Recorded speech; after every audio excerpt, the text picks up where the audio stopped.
नमस्कार। दादी की कहानियों में आप सबका स्वागत है। आज मैं बच्चों जो कहानी आपको सुनाने जा रही हूँ उसका शीर्षक है मूल्य। तो सुने। किसी वस्तु का मूल्य उसकी उपयोगिता पर निर्भर करता है। संगति का प्रभाव ही मनुष्य की उपयोगिता का निर्धारण करता है। कौशाम्बी नगर में प्रताप सेन नामक एक राजा रहा करता था। वह एक दिन अपने पुत्र वीरेंद्र के साथ नगर में लगने वाले एक मेले में गया।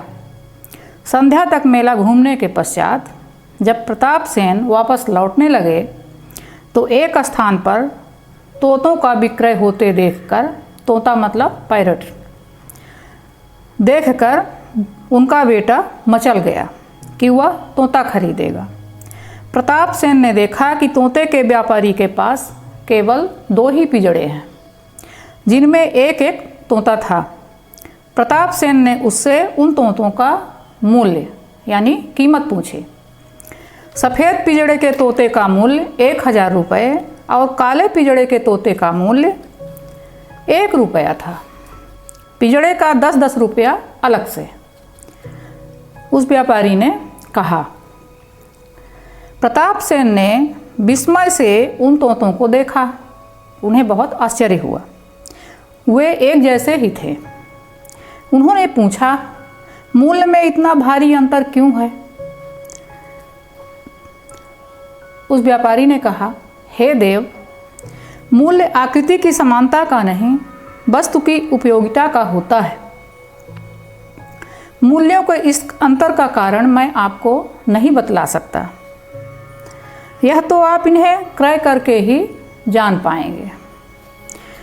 प्रताप सेन ने दोनों पिंजड़े तोते सहित खरीद लिए और घर ले आए। उसने काले पिंजड़े को अंदर रखवा दिया और सफ़ेद पिंजड़े को बैठक में लटका दिया। दोनों को एक ही तरह के फल, मिर्चें आदि भोजन के लिए दिए गए। संध्या मतलब शाम के समय प्रताप सेन के घर उनका एक मित्र उनसे मिलने आया। उस समय बैठक में कोई नहीं था। सेवक उन्हें बैठक में छोड़कर चला गया। तभी पिंजड़े में बंद तोते ने कहा, महाशय नमस्कार, स्वामी तो उपस्थित नहीं हैं, आप बैठिए, वे अभी आ जाएंगे। आगंतुक ने आश्चर्य से उस तोते को देखा, फिर बैठते हुए बोला, तुम्हें तो इससे पूर्व मैंने नहीं देखा।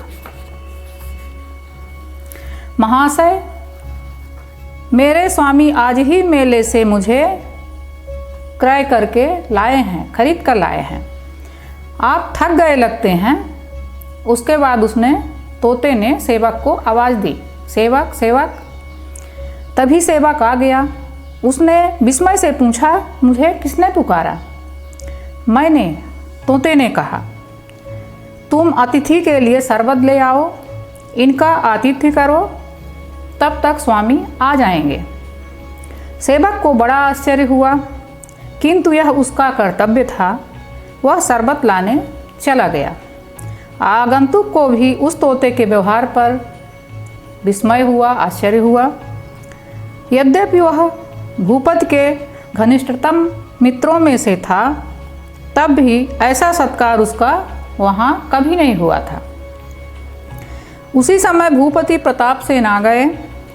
उनके मित्र ने उस तोते की प्रशंसा में आकाश पाताल एक कर दिया। प्रताप सेन बहुत खुश हो गए, गौरवान्वित हो उठे। उन्होंने कहा कि वे मेले से 2 तोते क्रय करके लाए हैं।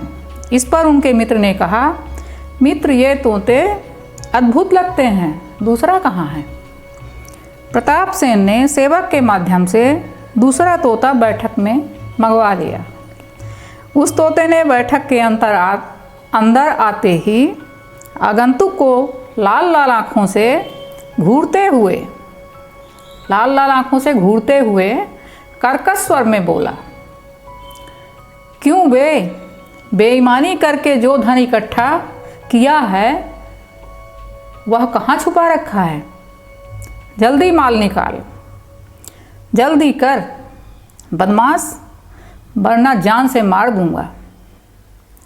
आगंतुक के साथ साथ प्रतापसेन का मुखमंडल भी, मतलब राजा का मुखमंडल भी क्रोध से लाल हो गया। तोते ने चीखते हुए कहा, क्या कहा? अरे यह बदमाश ऐसे माल नहीं निकालेगा, इसे मार डालो और इसका सब धन लूट लो। प्रतापसेन ने क्रोधित होकर सेवक से कहा, इस अशिष्ट तोते को ले जाओ और इसे मृत्युदंड दे दो, इसे मार डालो। इसी समय सफ़ेद पिंजरे के तोते ने कहा, देव इसे क्षमा करें, यह इसका दोष नहीं है, यह इसकी संगति का भाव है। यह मेरा सहोदर भाई है, मतलब ये मेरा सगा भाई है। संयोग बस मुझे एक धर्मपरायण महात्मा ने पाला पोसा और इसे एक डाकू सरदार ने पकड़ लिया था। यह वहीं पला है। संयोग बस ही हम मुक्त होकर आपस में मिल गए। तभी एक बहेलिया ने हमें पकड़ लिया और उस व्यापारी के हाथ बेच दिया जिससे आपने हमें खरीदा था। इसीलिए ही उस व्यापारी ने इसका मूल्य 1 रुपया बताया था और मेरा 1000 या 1 सहस्त्र। यह तो बिना मूल्य दिए भी महंगा है। इसे अविलंब मुक्त कर दो, प्रतापसेन ने कहा, और इस सफ़ेद पिंजड़े के तोते को भी मुक्त कर दो। ऐसे सज्जन प्राणी को पिंजरे में बंद रहने की क्या आवश्यकता है, इसको भी मुक्त कर दो। वह हमारे परिवार के सदस्य की भांति ही यहाँ रहेगा। सेवक ने ऐसा ही किया। तो बच्चों, इस कहानी से हमें यह शिक्षा मिलती है कि जन्म से कोई भी भला या बुरा नहीं होता। जिसकी जैसी परवरिश होती है वो उस तरह का हो जाता है। धन्यवाद।